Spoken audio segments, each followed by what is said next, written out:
Okay, so first, I'd like to thank Ms. Benny Wu, who arranged and coordinated this event. I truly appreciate this opportunity to share my insights on meditation with all of you.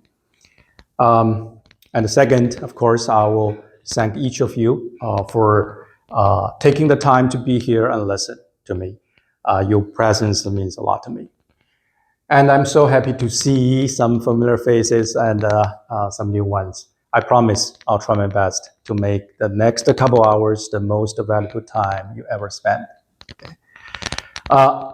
My name is Weishan Xia, and I'm the author of The Science of Meditation.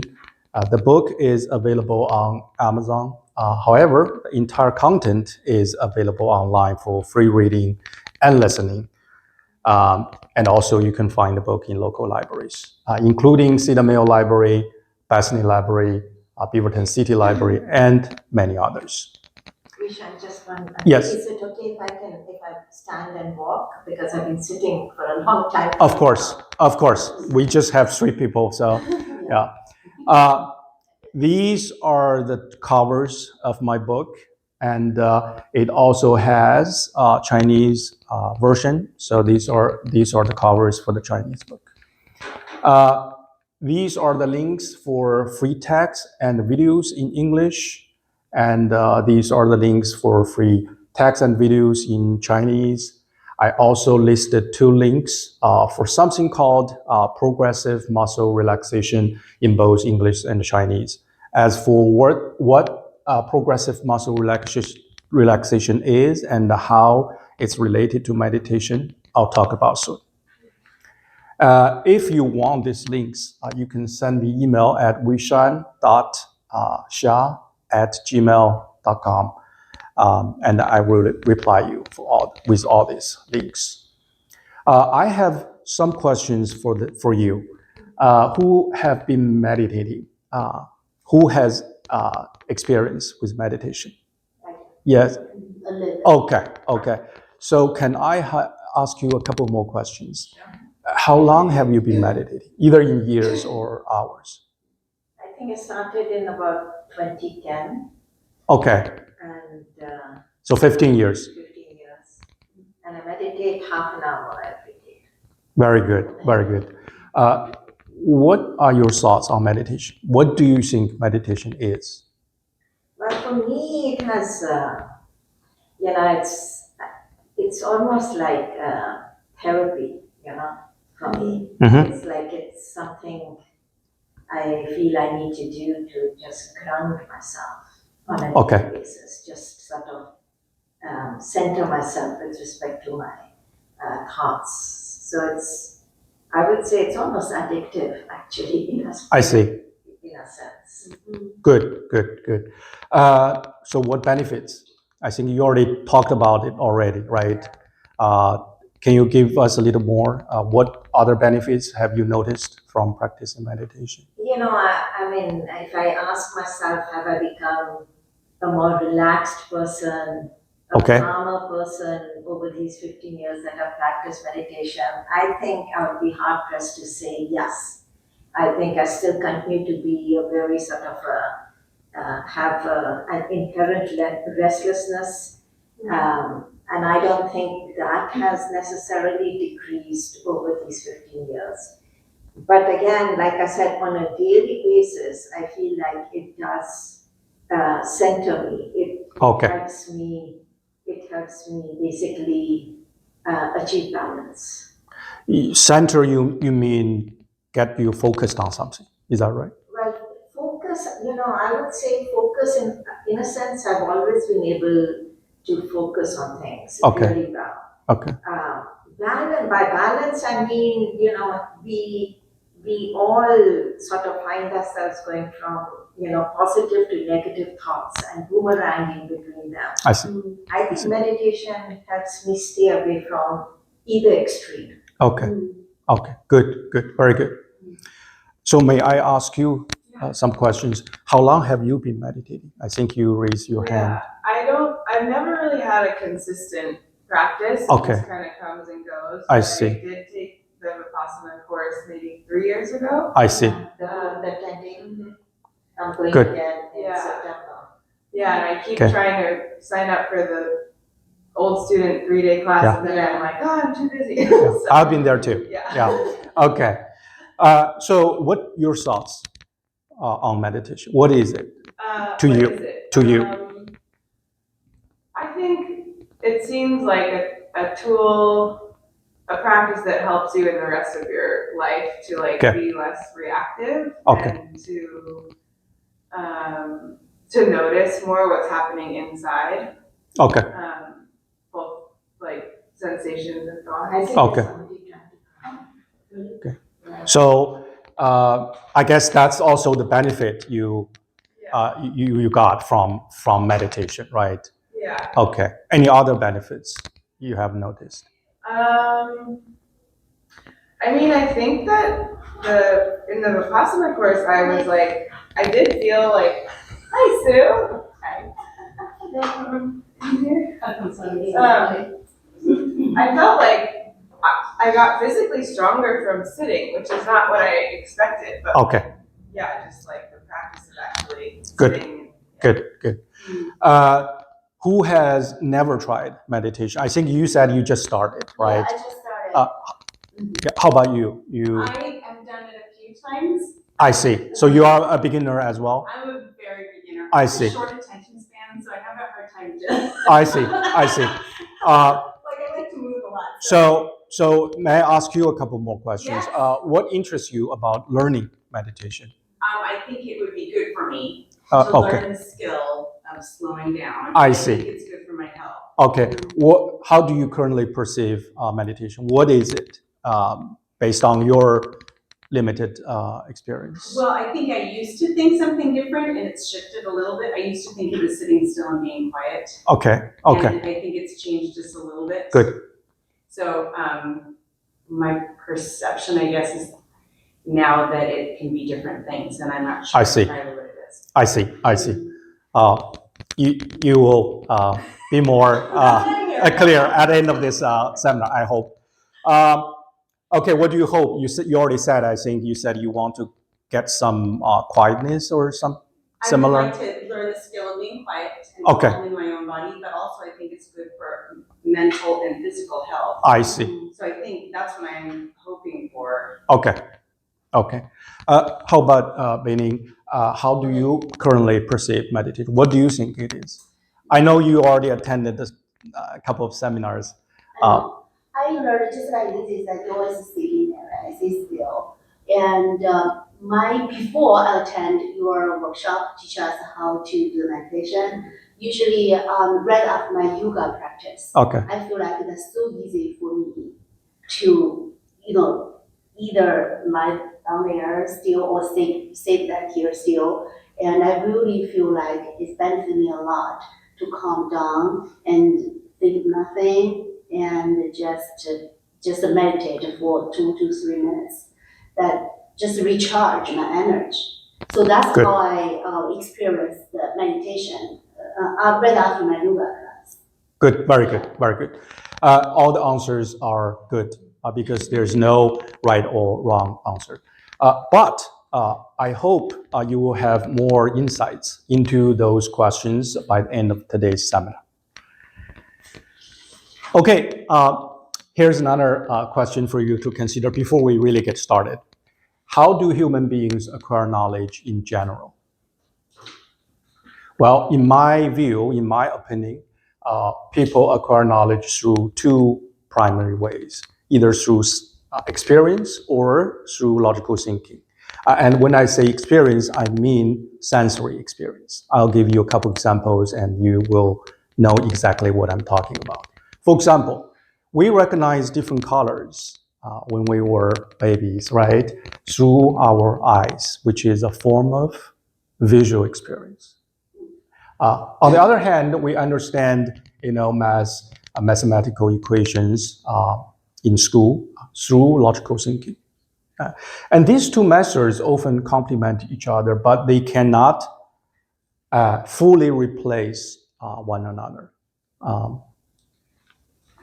For instance, Imagine trying to explain different colors to someone who was born blind, and you will know it's really hard. It's nearly impossible to do so by using only words, aka logical thinking. Is that right?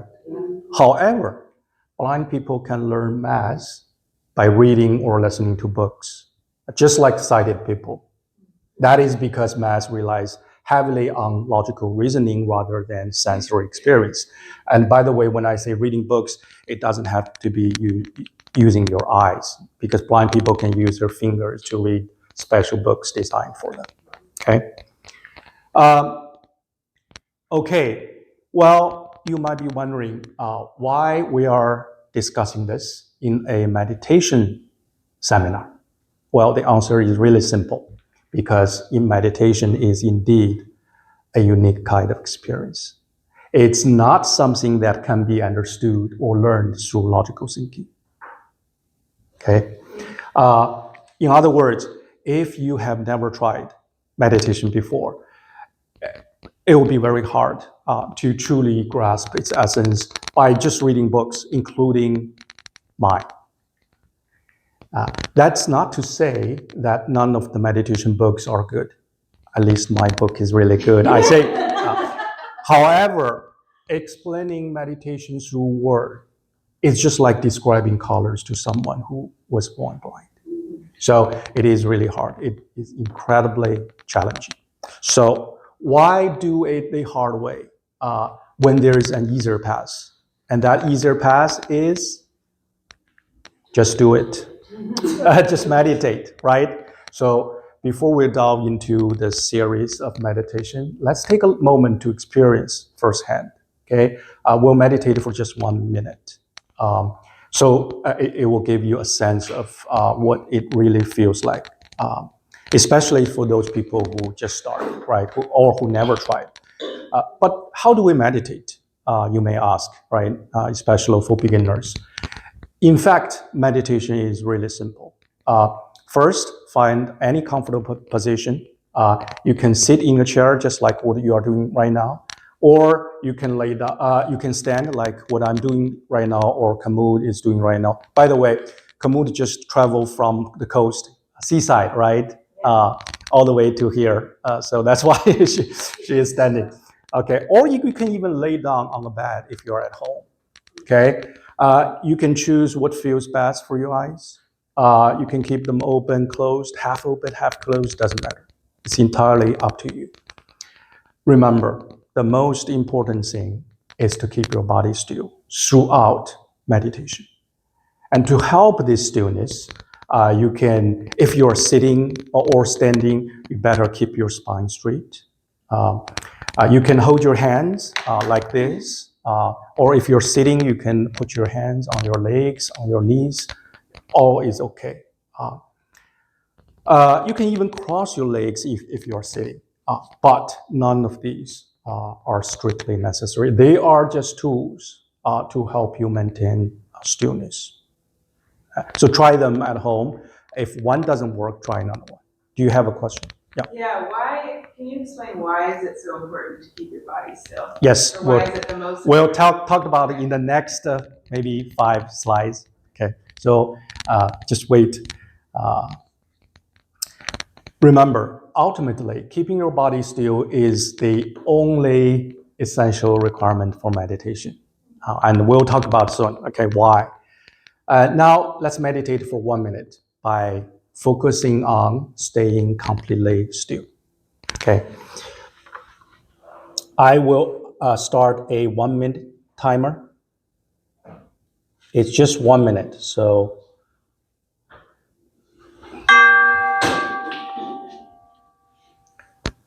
Okay, meditation starts. Adjust your posture, make yourself as comfortable as possible. And for the next 1 minute, let's just keep our body still.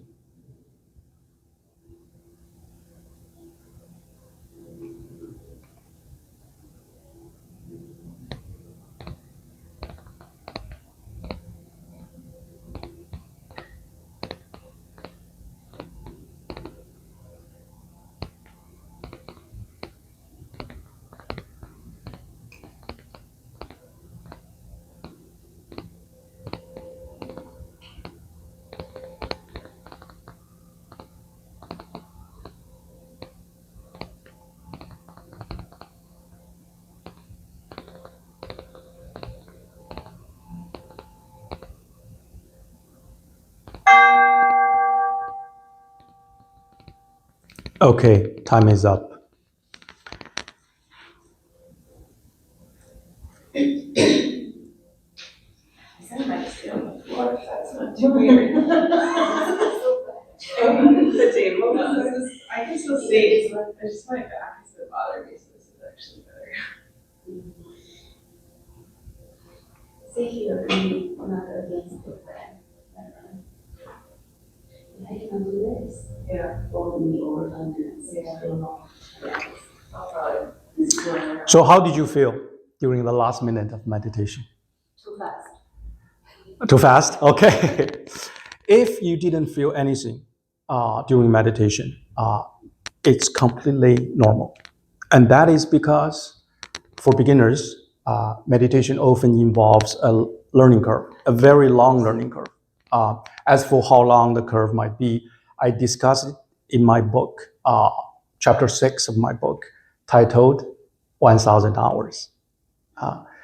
Please feel free to check it out for more details.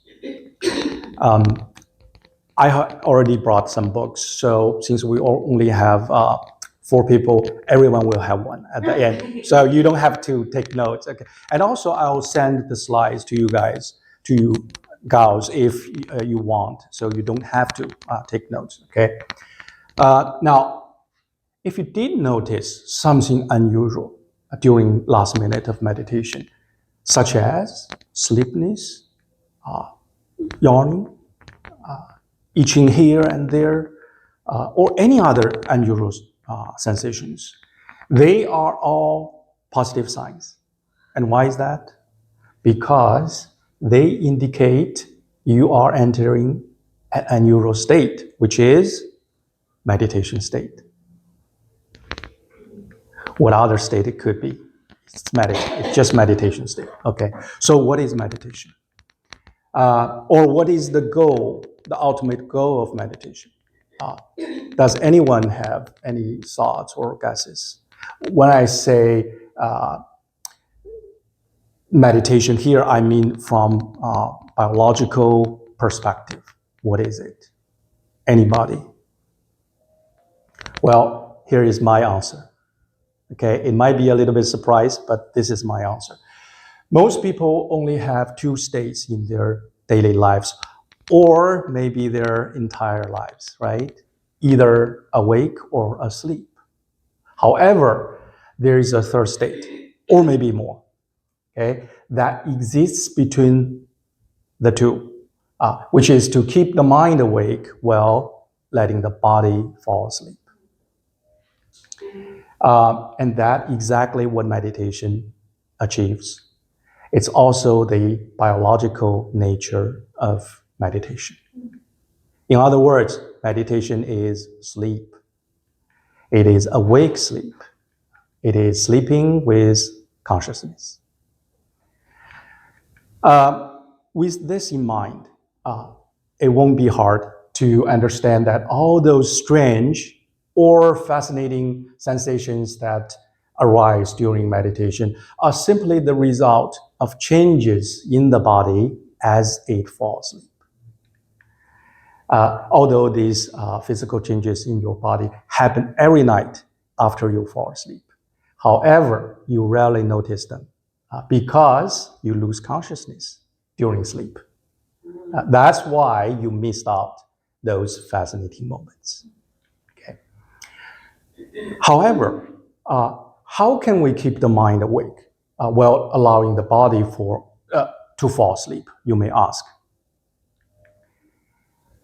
Don't they always fall asleep and wake up at the same time, every night and every morning?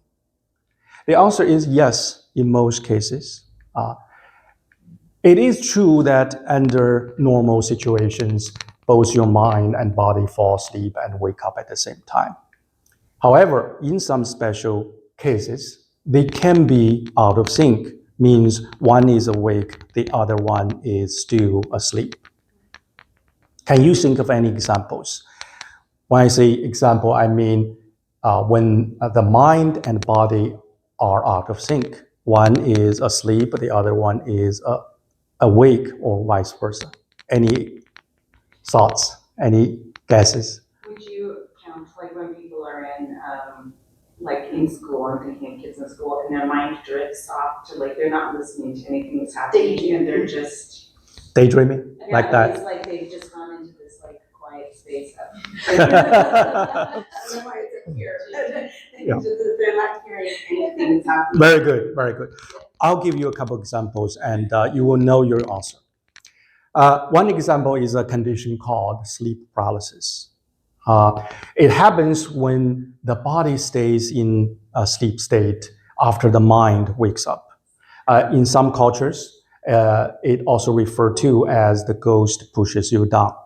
Because, well, your mind is awake, but your body remains immobile, means you cannot move your body at all, which is a very weird and maybe a scary experience to some people, right? Yeah. Are in a coma state and they can hear what's happening around them? I'm not sure about coma state, but has its own name, sleep paralysis. Mhm. When does it occur? I mean, when does someone experience sleep paralysis? You mean when? Yeah, During sleep.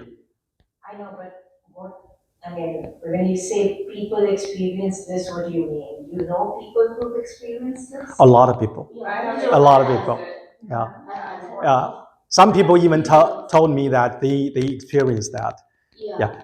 And if you search for sleep paralysis, it's I won't say it's a common illness or misfunction, but you will see a lot of examples. Yeah.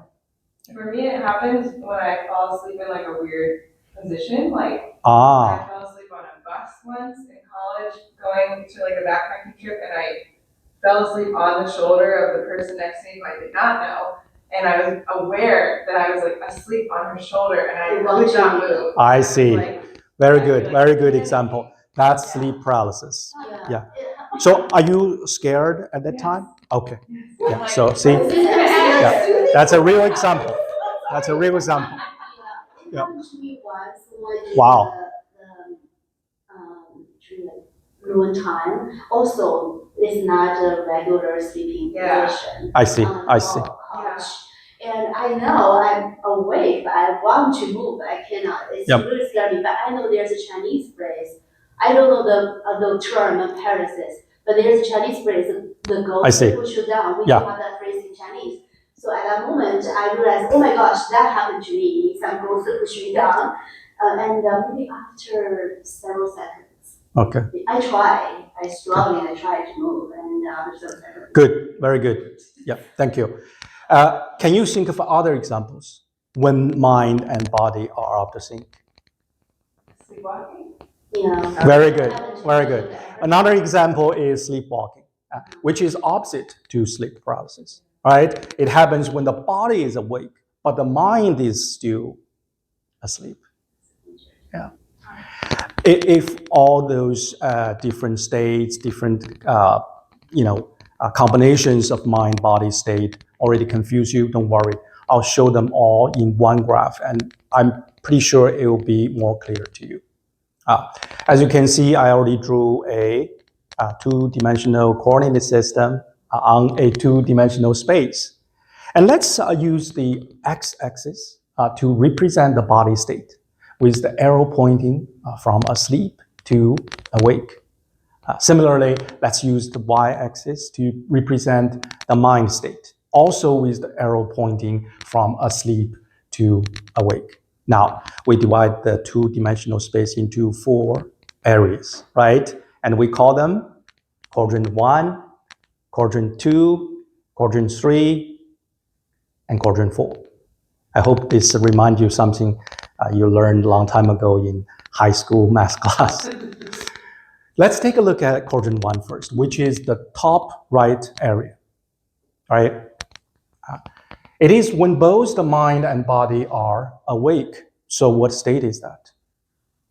What we're doing right now. Yes, it's the normal awake, just like what we are in right now, right? How about quadrant 3, which is the bottom left area? It is when both the mind and body are asleep. Regular sleeping hours overnight. Very good. The normal sleep state. How about quadrant 4? It is the bottom right area, and it is when the body is awake, but the mind is asleep. So very good. Yeah, we just talked about moments ago. Now, let's take a look at quadrant 2, which is a very special area. It is the top left area, and it is when the mind is awake, but the body is asleep. So what state is that? Sleep paralysis. Very good. Sleep paralysis, right? Or meditation, because both of them happen when your mind is awake, but the body falls asleep. So does that mean they are exactly the same? Yes, to some extent, right? But they have differences as well. I'll show you. For example, sleep paralysis usually happens during sleep. Is that right? Okay, so let's use an arrow to indicate that transition from quadrant 3 to quadrant 2, right? Same thing as sleepwalking. Usually it happens during sleep. So we can use another arrow to indicate that transition from quadrant 3 to quadrant 4. How about meditation? We just did 1 minute meditation, right? We did that while we were awake, right? So usually meditation happens during awake state. So that is a transition between quadrant 1 and quadrant 2, and we can use another arrow. Notice I used a bidirectional arrow to indicate to represent the transition between quadrant 1 and quadrant 2. Why is that? Because during meditation, we can always come back to awake state at any time we wish. We just did 1 minute meditation, right? At the end of meditation, I said, time is up. Everybody woke up, hopefully. Right? However, sleep paralysis and sleepwalking, when they happen, usually people will stuck there for some time before they wake up or go back to sleep. So that's why I use one directional arrow to indicate those transitions. That's the differences between these two. Okay, I hope this graph will make it more clear to you with all those different states. And most importantly, I hope this graph shows you that yes, mind and body, they can be out of sync, means one is awake, the other one is asleep, or vice versa.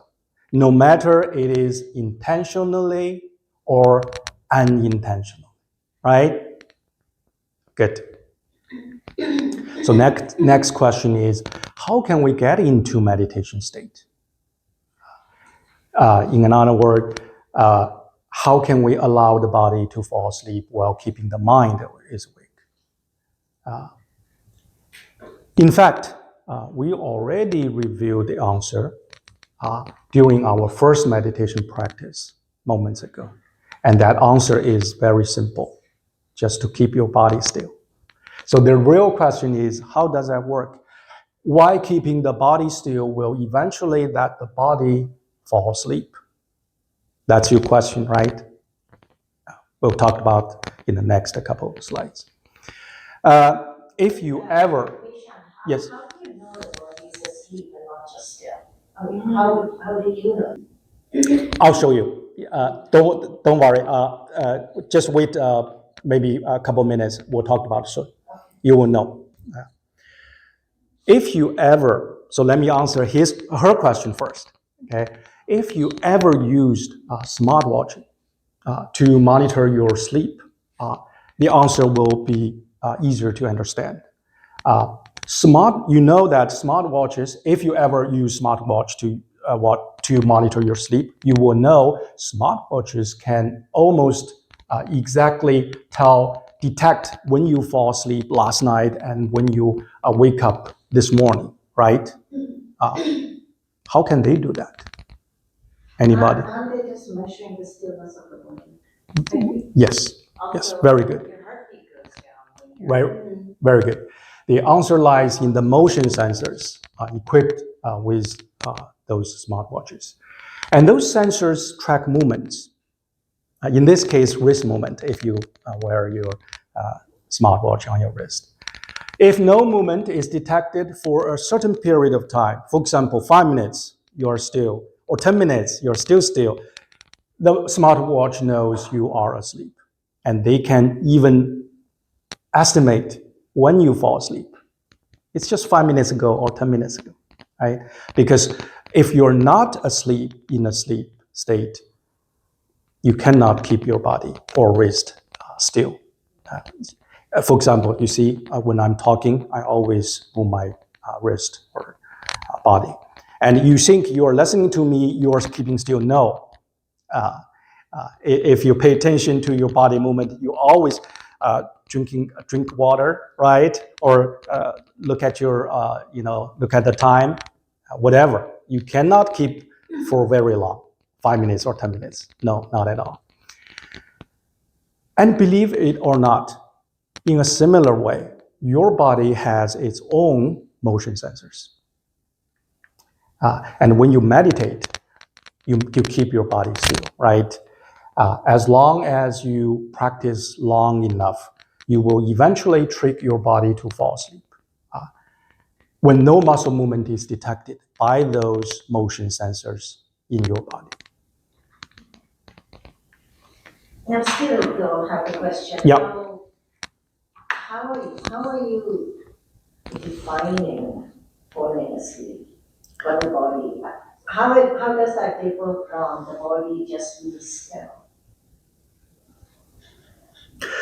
Basically, you are saying how I knew that, how I'm sure that when during meditation, the body is falling asleep, right? Not just keeping still, right? We'll talk about soon. Okay. Don't worry. Okay. So that's why the first and the most key element of meditation is to keep your body still. In fact, it might be the only key element for meditation. However, there is a challenge though, because simply sitting without doing anything can be boring, very boring, especially considering the long learning curve I talked about. So to overcome this, people invented all kinds of meditation techniques, such as observing the breath, observing the mind or thoughts, observing body sensations, and a lot more. And today, we'll explore some of these techniques and practice them together. In fact, the first technique we're going to learn today is observing the breath. Again, choose any comfortable position. And remember, the most important thing is still to keep your body still during meditation. However, at the same time, you can start observing your breath. But how? There are many different ways. For example, you can observe the flow of air when it moves in and out your nostrils. You can also observe the movement of air traveling up and down your respiratory tract.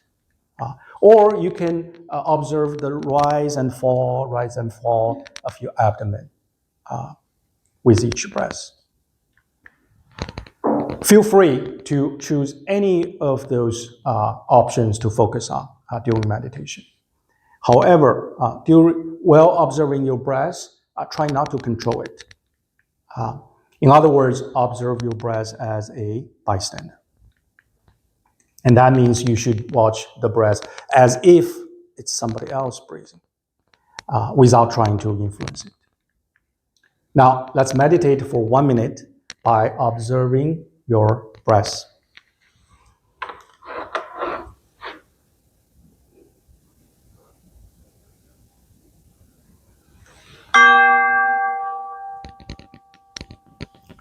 Now, meditation starts.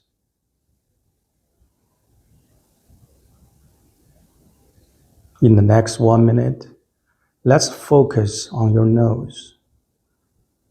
Let's observe the air in and out your nostrils. In and out.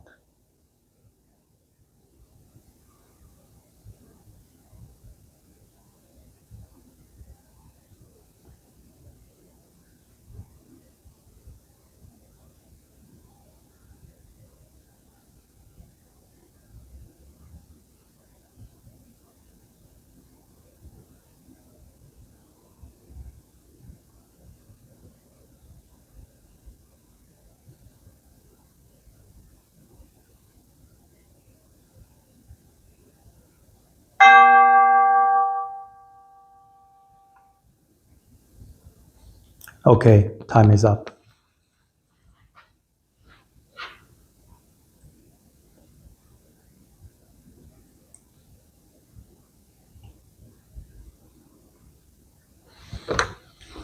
So how did you feel during the last minute of meditation?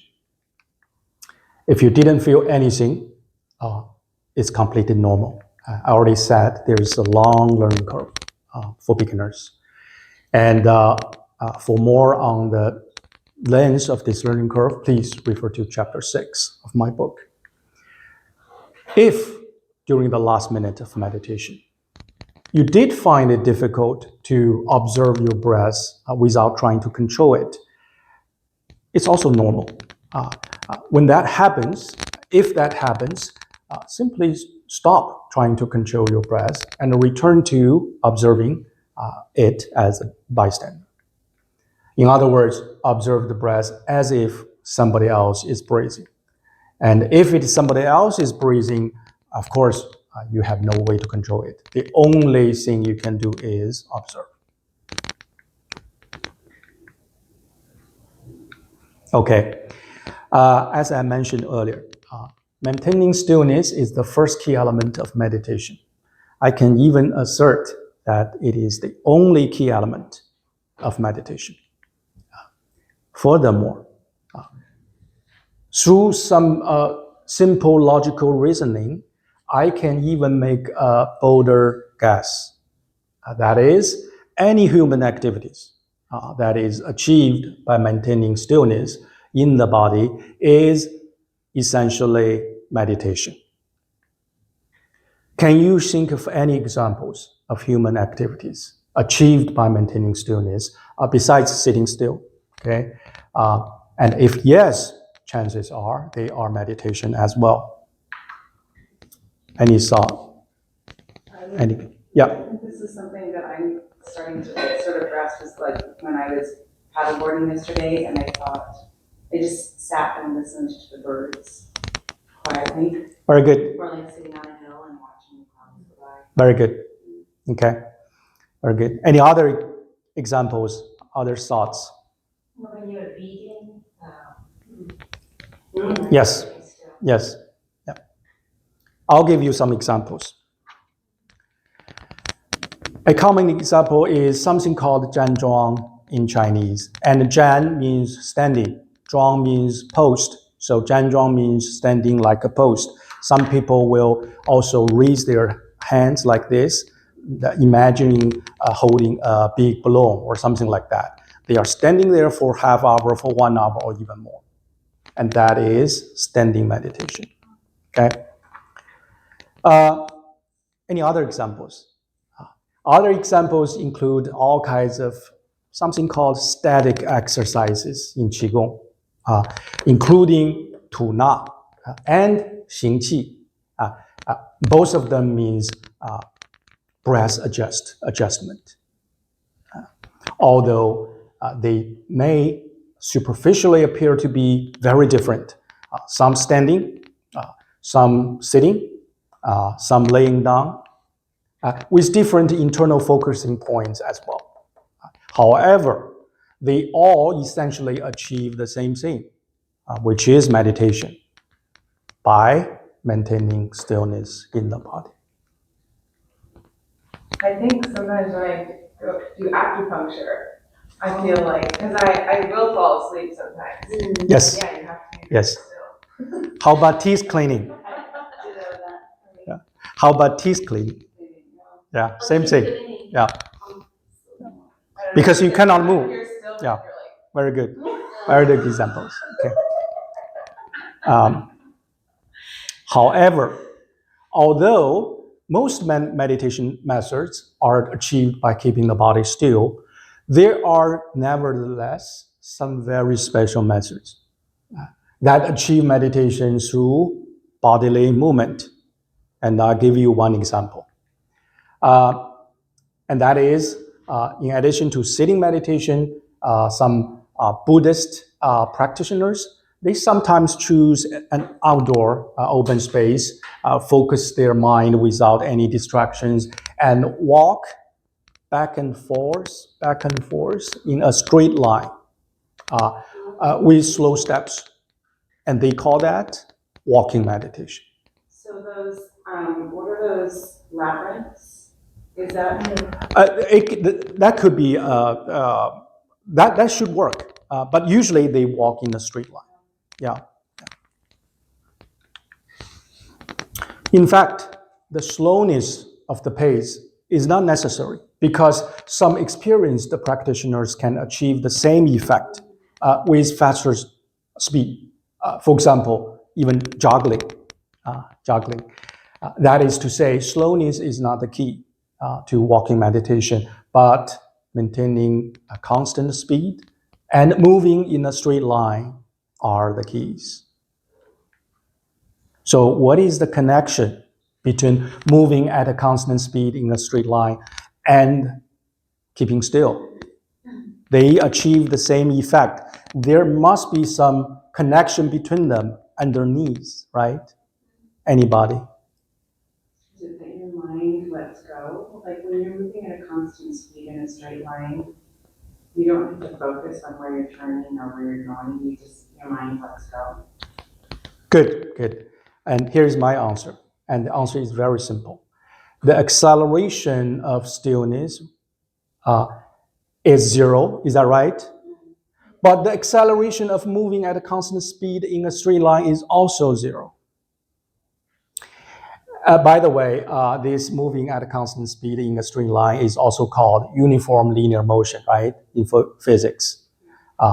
However, the acceleration of other movements besides keeping still or uniform linear motion, and for example, nonlinear motion or non-uniform linear motion, the acceleration of those movements is not zero. That's the big difference. And most importantly, remember the sensors we talked about in your body, just like the sensors in smartwatches, they are not speed sensors. They are acceleration sensors or accelerometers. So would you say running, like if someone has just a really even pace and running, is that meditation? Yes. If you can keep a constant speed in a straight line, yes. When I run, I often just end up focusing on my breathing and I'm counting the breath. Very good. That is meditation. Wow, look at me. Very good. Very good. what about like if there's some like swimming laps? Oh. It's pretty linear, but Yes. you're changing, you know. Yeah. You would still consider that linear? I'll say yes. Yeah. I'll say yes. Because your body can go sit on an autopilot. Yeah. And what about something like, Tai Chi or Qigong where you're Tai Chi, yeah. Hold on for that. Next slide. Okay. In other words, your body does not feel speed. It can only feel the change of speed, which is acceleration. And I'll give you a couple examples. You'll be more clear. For example, when you are in a car or a train, which is moving at a constant speed, yes, you are able to tell that it is moving, it is in motion, right? But it's not because you can feel the speed. It is because some additional cues, such as the bumps in the road, the sound of the movement, and the changing scenery, outside the window. However, if you were instead on a giant cruise ship and placed in a windowless cabin, you will know it's hard to tell if the ship is steadily moving forward or has already docked at the port.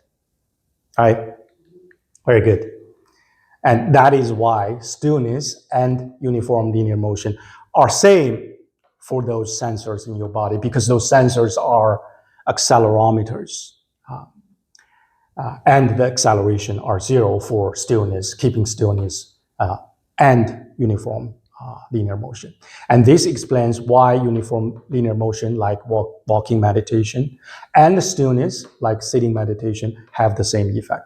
Since your brain, specifically unconscious brain, mistakenly thinks you are asleep because it cannot detect any acceleration of your muscles. And as a result, it lets your body to go into a sleep state.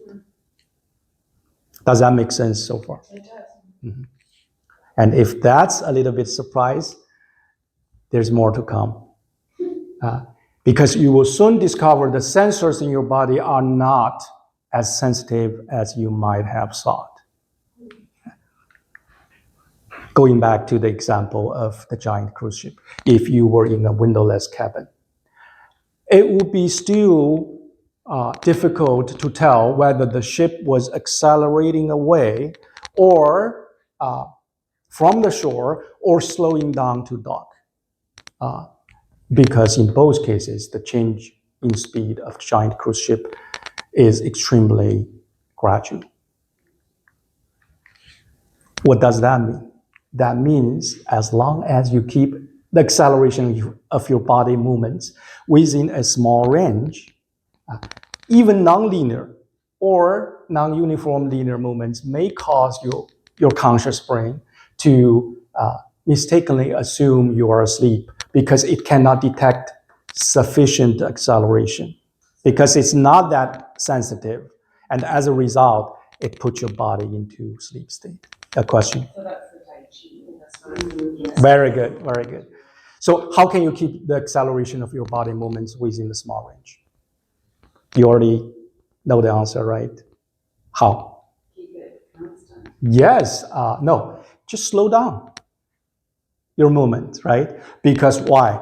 Because the slower you move, the more precisely you can control the change in your movements, right? Very good. So are there any human activities that performed through slow motion? If so, there's a good chance that they are meditation as well. And I think we already have the answer, right? The perfect example is Tai Chi. We know that most the movements of Tai Chi come from Chinese martial arts. But the biggest difference between Tai Chi and martial arts is the speed of the movement. Therefore, although most of these movements are nonlinear, right? Nonlinear, right? But due to the slow and uniform speed of each movement and the seamless and continuous transitions between movements, that's also important. The acceleration throughout the entire flow of Tai Chi can be almost ignored. That's why Tai Chi is also meditation. Any other examples besides Tai Chi? I'll give you some other examples. In all kinds of something called moving exercises in Qigong, most of them also use very gentle and slow movements. For what? For the same reason, based on the same principle. And that is to say, whether it is Tai Chi or Qigong, as long as you truly practice them slowly, they can achieve the same effect of meditation. Or to make the point more bluntly, Tai Chi and Qigong are essentially meditation. Okay, so what happened during meditation?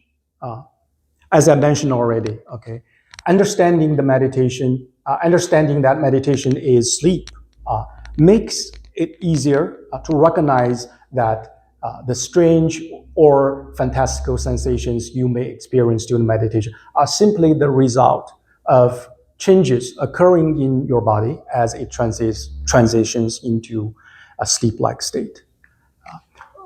So what exactly happened in your body during meditation?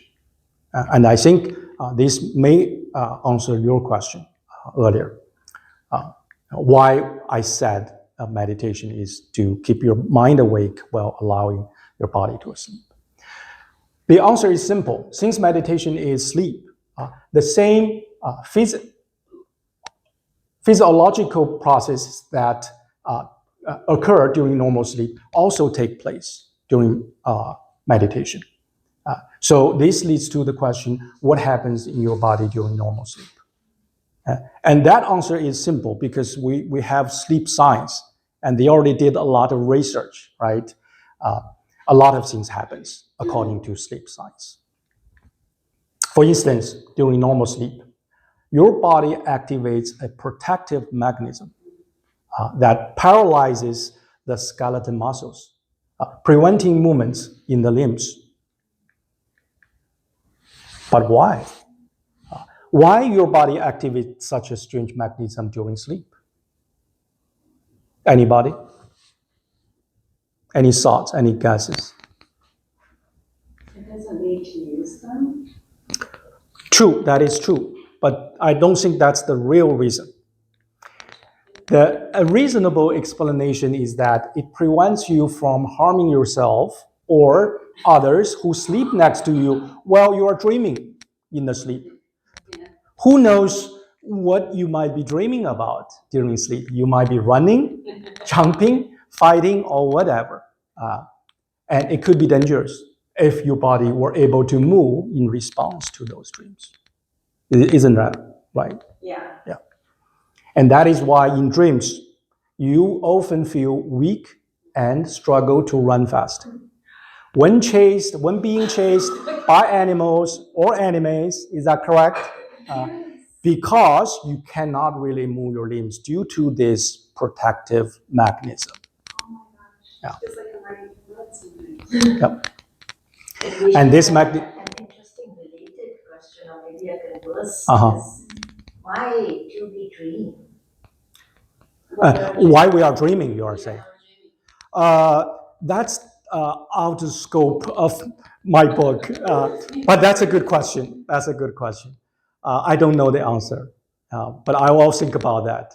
But it's also out of scope of my book, at least for now. I never look into that. Yeah, And- I've been thinking about that all day. And this mechanism is also explains the phenomenon of sleep paralysis. Is that right? Yeah, good. And after months of practicing meditation, you may begin to notice that your limbs feeling heavier and stiffer, almost as if they are paralyzed. You mean while you're meditating? Is that what you mean? Yes, Yeah. while you are meditating, but not right after you begin practicing meditation. Maybe after some time, right? Maybe after 6 months, after 3 months, then you started feeling your limbs feeling heavier and stiffer during meditation. Did that happen to you, Kamut? Yeah. Okay, so that's one of the evidence that your body is going into sleep state. There are more. There are more reasons. This is just one of them. Because that indicates you have successfully managed to keep your mind awake while allowing your body to fall asleep. Very good. Furthermore, sleep science also tells us that as sleep deepens, all the muscles in your body gradually relax until they reach a state of complete relaxation. Everyone enjoys the feeling of relaxation. Is that correct? But let me ask you this question. Are you relaxed now? No. No? Well, Thinking. you're not running, right? You're not doing exercises, so you're not that tense, right? But are you? So you are relaxing, right? I'm not moving. I say I'm relaxed. I guess when I think about meditation, I literally feel like stages where my muscles let go of things. Very good, very good. I'm holding my shoulders up. I'm holding everything is Yeah. engaged. Or maybe I can ask you another question. You may think you are relaxing now, but can you relax more? Okay, we'll review the answer. Okay. Well, everyone enjoys the feeling of relaxation, and complete relaxation is even better. However, the downside is the complete relaxation happens during sleep, and when you sleep, you lose consciousness.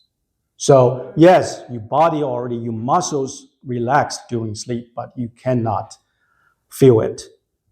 You miss the opportunity to fully experience what complete muscle relaxation really feels like. So what a bummer, right? Your body relax every night after you fall asleep. You just cannot feel it. What a bummer. However, fortunately, an American physician, Dr. Edmund Jacobson, he developed a method called progressive muscle relaxation, or PMR for short, which allows you to experience muscle relaxation even while you are awake. Isn't that amazing? For instance, you hold your fists like this, as tight as you can for 10 seconds, and then release them. You should be able to feel a non-vibrating sensations in your hands. And that is the sensation of hand muscle relaxation. And let's do it together. So you will have the first-hand experience. Let's do it together. Let's raise up your fists and hold your fists tightly. I'll count for 10 and then we release them, okay? Let's start. 1, 2, 3, keep holding. 5, 6, 7, keep holding. 9, 10, release. Do you feel anything in your hands? If you do, that is the sensation of hand muscle relaxation. If you don't, it's also normal. Don't worry. If we try this more, practice more, eventually you will feel that.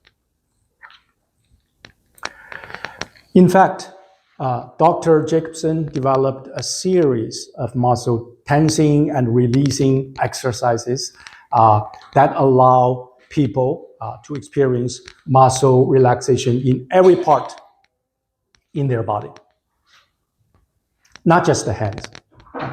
For example, arms, neck and shoulders, mouth, eyes, forehead, thighs, legs, feet, etc.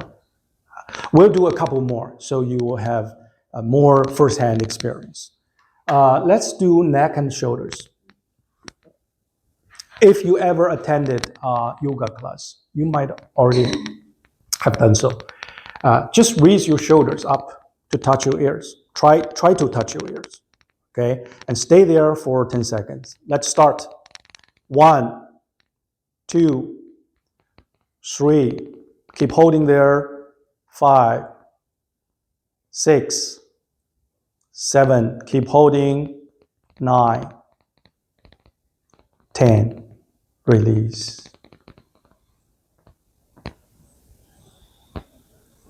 Do you feel anything on your neck or shoulders? If yes, if a little bit, that's the sensation of muscle relaxation on your neck and shoulders. Let's do one more. Eyes, that's my favorite. Because most people will spend a lot of time on their screens or phone screens, computer monitor screens every day. So eyes are always tired. So let's relax eyes. How to do that? Very simple. Clench your eyelids tightly shut, just like this. Okay, and keep there for 10 seconds. Let's start. Close your eyes tightly. 1, 2, 3. Keep closing your eyes. 5, 6, 7, 8, 9, 10. Release.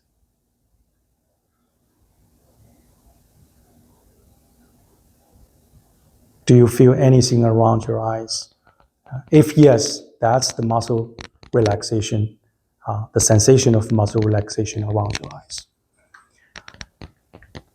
If you search for progressive muscle relaxation online, you should be able to find a lot of articles and videos that guide you through a complete PMR session, usually lasting around 15 minutes. So how does it work? How does PMR work? The progressive muscle relaxation. Simple. Let me explain. Suppose the degree of muscle tension ranges from 0 to 10 with several levels in between. Okay. That is to say, when we engage in intense physical activities, for example, weightlifting or running, whatever, the muscle tension can rise up to 10. Whereas when we are asleep, we already talked about, the muscles are completely relaxed and the tension drops to close to 0. When we wake up under normal situations, our muscle tension, of course, it's not 10, right? For example, if you're sitting or standing there listening to me, your muscle tension is not 10, definitely, right? However, it's not 0 either. It stays somewhere in between. And let's assume that value is 3. It may vary slightly from person to person. Note that under normal situations, it's hard to experience the feelings of muscle relaxation before that value, normal value of 3. However, if we intentionally tighten our muscles and maintain this for a while and then suddenly release them, the muscle tension will quickly drop from 10 to 3. Is that right? Will it stay at 3? No. Due to the inertia effect, it will not stay at 3. It will continue to drop to 2, to 1, or even close to 0. Of course, after reaching the lowest point, the muscle tension will rebound back to 1, to 2, and eventually back to 3, and staying there. I'll use a graph to illustrate what I just said, what I just described, and you'll be more clear. As you can see, I draw a two-dimensional coordinate system again. The y-axis represents the muscle tension from 0 to 10. The x-axis is the time. And this red dashed line represents the normal value of 3. When we tighten our muscles, the muscle tension will quickly increase from 3, this normal value, all the way up to 10, right? And then when we keep there for 10 seconds, the muscle tension will stay at 10 for a while after we releasing the muscle. And after we releasing the muscle tension will drop immediately from 10 to 3. But it won't stop there. Just like I said, due to the inertia effect, it will keep dropping to 2, to 1, or even close to 0. And after that, rebound back to 1, to 2, and eventually back to 3 and stay there. This green area is the time window, the time frame. You can feel the muscle tension below 3. Although the relaxation of muscle below 3, which is the green area, is not long lasting. It's very short. Usually no more than half a minute However, it allows us to experience the physical changes that occur only after we fall asleep, even when we are awake. Isn't that amazing? This method is indeed amazing, remarkable, because it allows us to experience something that usually only happens during sleep, even when we are awake. And that is amazing. However, it does come with some drawbacks. For example, it only allows us to experience the relaxation of one or two muscle groups at a time. Depends on how many muscle groups you can tense. Is that right? Yeah. If you want to experience full body relaxation simultaneously from head to toe, meditation is a better option, or maybe the only option. And why is that? Because meditation is sleep. And when your body is in sleep state, all the muscles in your body from head to toe are relaxed. Additionally, Dr. Jacobson's method, with this method, the muscle relaxation lasts only for a short period of time. Like I said, usually less than 30 seconds after tensing and releasing the muscle. However, on the other hand, meditation allows us to experience muscle relaxation for a much, much longer time. And in fact, with enough practice, eventually you may be able to maintain in that relaxed state for as long as you like, as long as you are meditating. Why is that? Same reason, because meditation is sleep. As long as you in deep meditation state, your body is in deep sleep state. And all the muscles from head to toe in your body are relaxed. Isn't that amazing? Of course, this full body relaxation, it won't happen immediately after you begin practicing meditation due to the long learning curve. However, with continued practice, you may occasionally experience sensation of numbness or vibrations in different parts in your body, almost like a current flowing through you. And this sensation indicates the relaxation of certain muscle groups in your body. And as you continue practice, one day, I promise, as long as you keep practicing, one day you will feel a powerful, full body vibration from head to toe.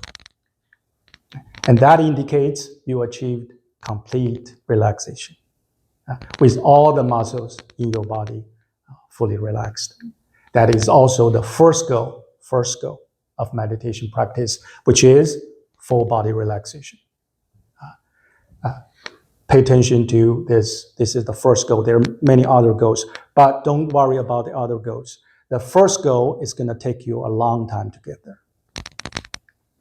Vishaan, Yes. why does full body relaxation result in a vibration?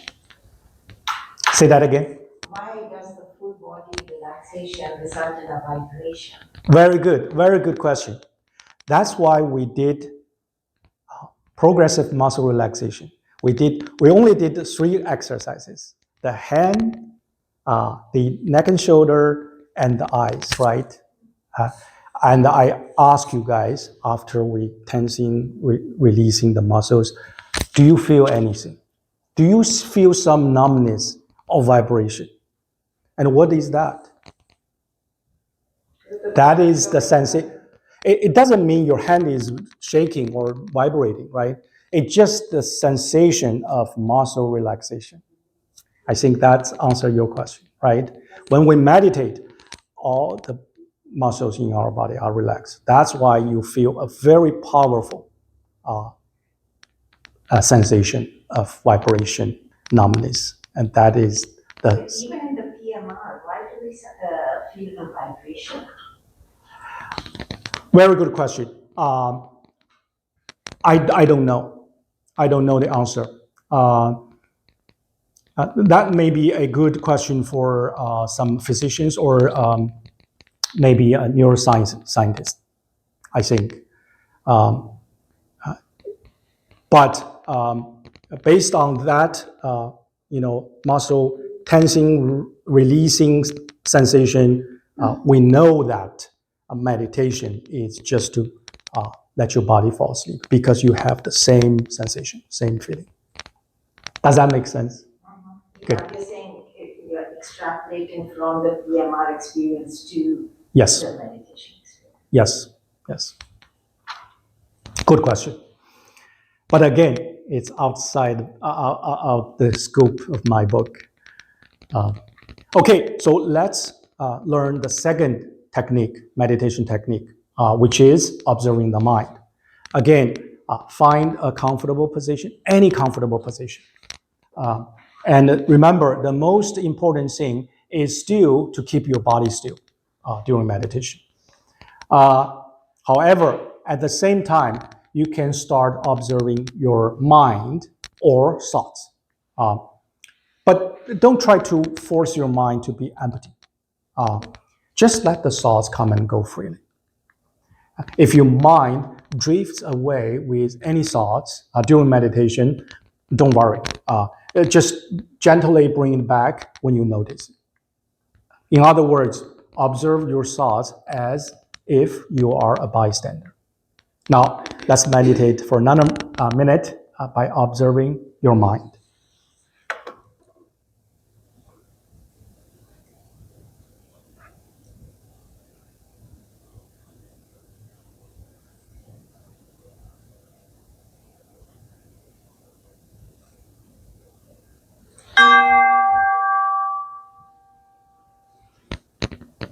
Now, meditation starts. Let's focus on the mind. Don't try to empty it. Just let the thoughts come and go freely for the next 1 minute.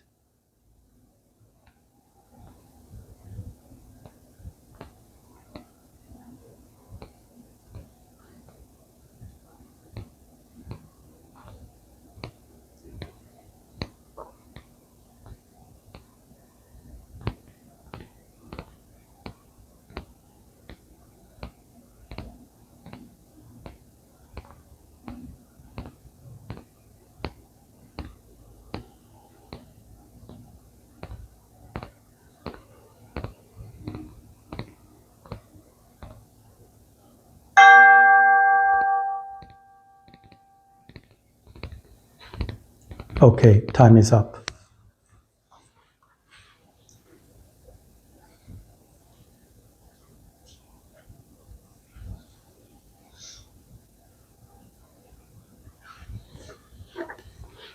So how did you feel during the last minute of meditation? Again, if you didn't feel anything during meditation, it's completely normal because there's often a learning curve, a long learning curve for beginners. For more details, please refer to chapter 6 of my book, 1000 Hours. If during the last minute of meditation, your mind drifts away with any thoughts, don't worry, just bring it back when you realize it. In other words, simply observe your mind as a bystander. And if there were no thoughts at all after you started observing your mind, it's also good. It's a good sign. And why is that? Remember, any unusual things happen during meditation are positive signs because they indicate you are entering an unusual state, which is meditation state.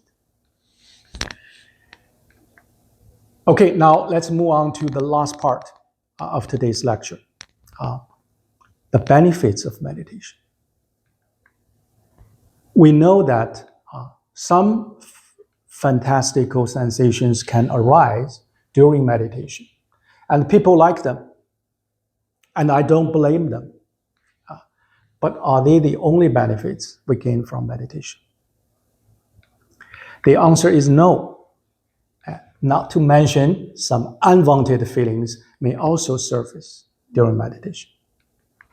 So what are the benefits, the true benefits of meditation we can achieve? Remember Dr. Jacobson, the creator of progressive muscle relaxation. He was a physician, and he had many patients who were struggling with anxiety. And he noticed one common trait among them, which is their bodies were constantly under stress, especially on their faces. The doctor can see immediately. And this led him to consider the possibility that anxiety might not be directly caused by the brain, by what you are thinking, but rather by physical stress within the body. In fact, many scientists also observed that when event happens, your body reacts first, and then emotions follow, influenced by the physical changes in your body. And I'll give you one example, and you will be more clear. For example, imagine you are walking alone in the woods and suddenly hear a rattling sound in the bushes. What are you going to feel? I bet you're going to feel scared right away. Is that right? However, before the feeling of fear sets in, your body already reacts almost instantaneously. Your pulse quickens, your breathing becomes shallow, your eyes dilate, and adrenaline floods your system. All for what? All to prepare you for fight or flight. A response crucial for your survival. Is that right? Okay. In other words, the feeling of fear is simply the result of those physical changes in your body. Although this happens so quickly that you might not even notice it before the fear takes hold. And based on this observation, Dr. Jacobson concluded, an anxious mind cannot exist in a relaxed body. And this insight eventually led him to create the PMR method. Because he believed that by relaxing your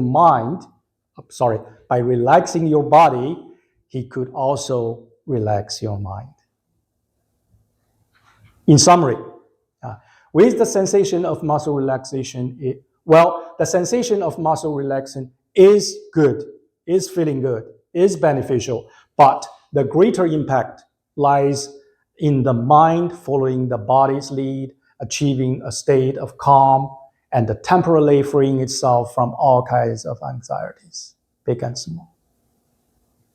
And that is the most profound psychological benefit of meditation. Now, we understand the most profound psychological benefit of meditation is its ability to relax the mind and reduce anxiety. Now, you might be wondering, what's the biological and the physiological benefit of practicing meditation?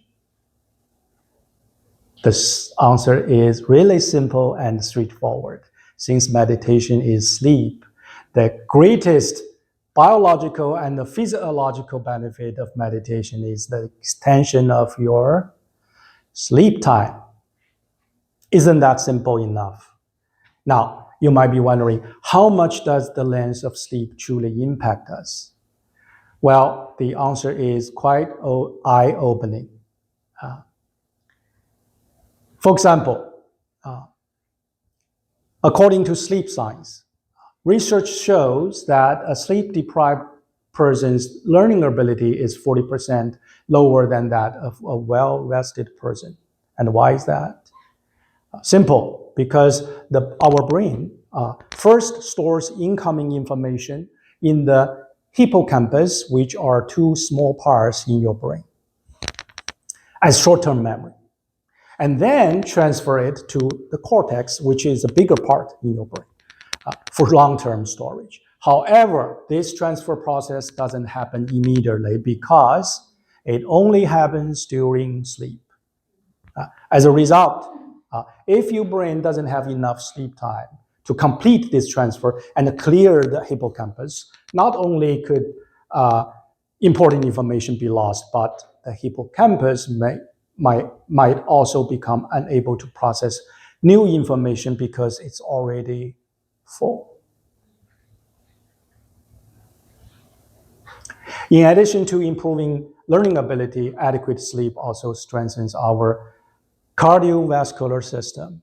And one compelling evidence comes from daylight savings time, believe it or not.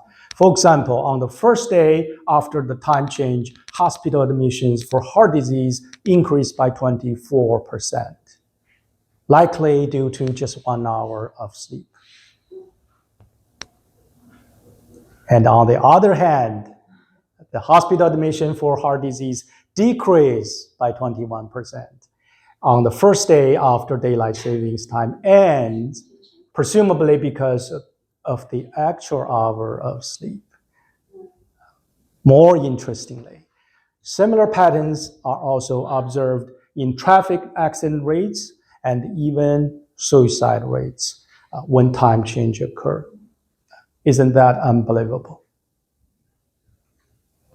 Besides the benefits I already mentioned, adequate sleep is also essential for maintaining the body's immune function, helping prevent all kinds of diseases, including cancer.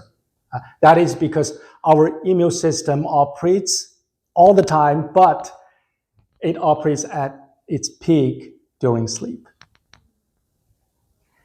Moreover, since both the length of sleep and the onset of Alzheimer's disease are closely linked to age, longer sleep might also help prevent dementia.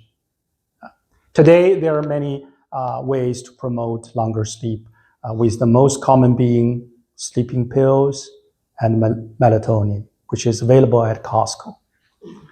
However, a major drawback of those drugs is that, well, they do increase total sleep time. They significantly reduce deep sleep, thereby compromising the quality of sleep. So is there a way to both sleep longer and enjoy deeper, more restorative sleep?